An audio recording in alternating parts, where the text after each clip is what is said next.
Bonjour à toutes, bonjour à tous. Aujourd'hui, on va traiter l'exercice 12 physique. On commence.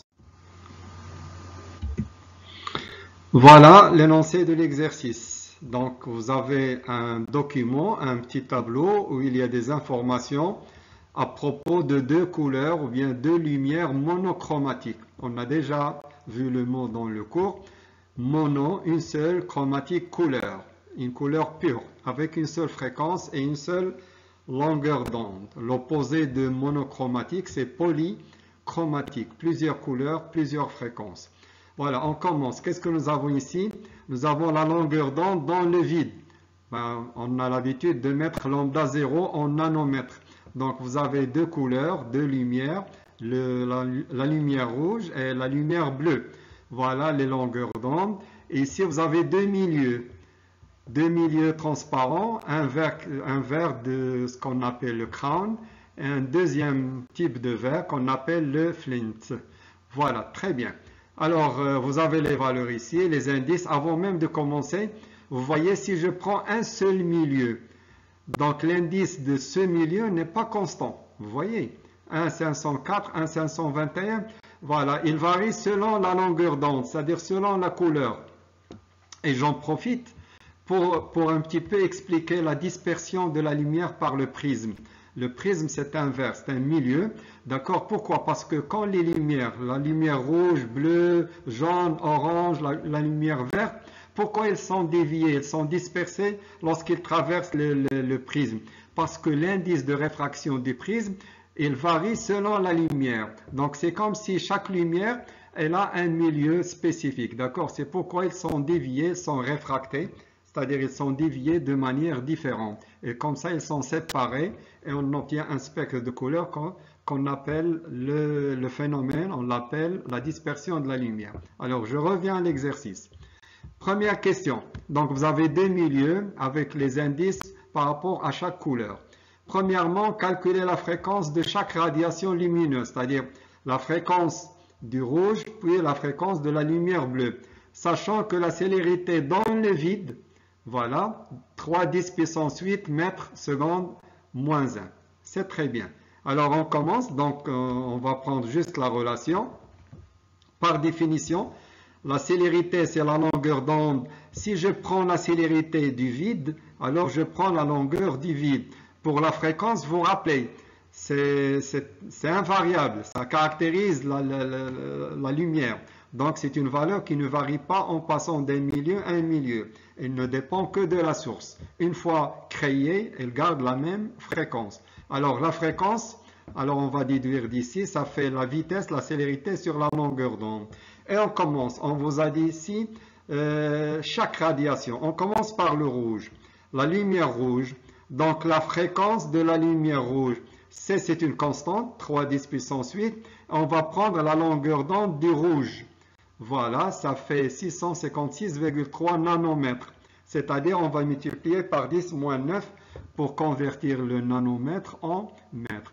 Après les calculs, on trouve 4,57, 10 puissance 14 Hz. Voilà, ça c'est la fréquence du rouge.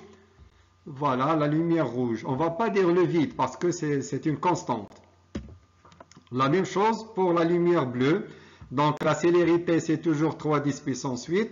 On va prendre, au lieu de prendre cette valeur, on va prendre la valeur qui correspond au rouge dans le vide. Voilà, 486,1 fois 10 moins 9 pour passer du nanomètre au mètre. Et on calcule. Voilà, vous avez deux lumières avec deux fréquences différentes. La deuxième question, c'est une question de cours. Déterminer la célérité. Il y a deux questions ici. La célérité et la longueur d'onde de la lumière rouge. On va prendre uniquement la lumière rouge, mais dans le verre crown, puis dans le verre flint. D'accord? Donc, c'est-à-dire on va prendre une lumière dans deux milieux différents pour expliquer et justifier ce que nous avons dit dans le cours. La vitesse et la longueur d'onde varient lorsqu'on passe d'un milieu à un milieu. Alors, on veut le vérifier numériquement. Je passe à une nouvelle page, d'accord? Alors, voilà la suite de la question. Donc, on veut s'intéresser maintenant à la vitesse. Donc, par définition, l'indice de réfraction, c'est la célérité dans le vide sur la célérité ou bien la vitesse dans ce milieu. Alors, la vitesse V, on va s'intéresser au rouge, c'est C sur l'indice du milieu. On commence, voilà, on aura besoin, j'ai pris le tableau ici pour prendre les valeurs, et on passe au calcul. Alors, dans le premier milieu, le crown, le premier vert. Alors, l'indice de réfraction du rouge dans le crown. Donc, on va prendre le rouge et on va aller au crown. Ça fait 1,504. Et je remplace ici.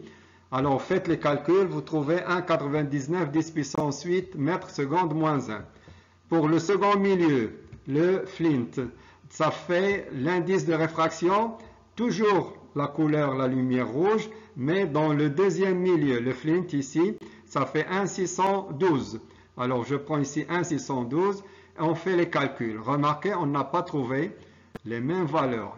Il y a une différence énorme ici, d'accord? Ça fait 10 puissance 8. Voilà, c'est ce qu'on a dit dans le cours. Quand la lumière, elle passe d'un milieu à un milieu, voilà, la célérité ou bien sa vitesse varie. Voilà, on vient de le prouver numériquement. Alors, la deuxième partie de la question, la longueur d'onde. Voilà, d'après la première question, on sait que la longueur d'onde, c'est la vitesse sur la fréquence. On rappelle que la fréquence, alors elle est toujours constante, ne varie pas d'un milieu à un autre. Alors, ce qui varie, c'est la longueur d'onde et la vitesse. Alors, on prend le premier milieu, dans le crown ici. Donc, la vitesse dans le crown, on a déjà trouvé 1,99 10 puissance 8. Je remplace. La fréquence, vous prenez la fréquence de la question 1.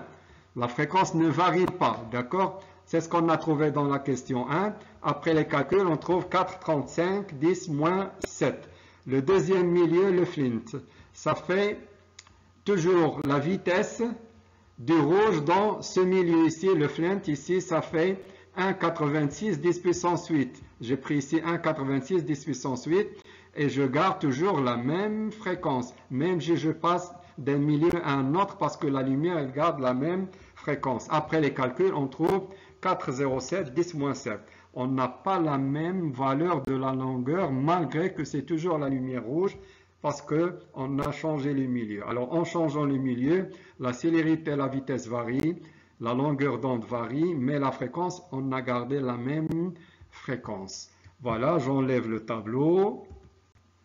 J'espère que c'est clair. Merci.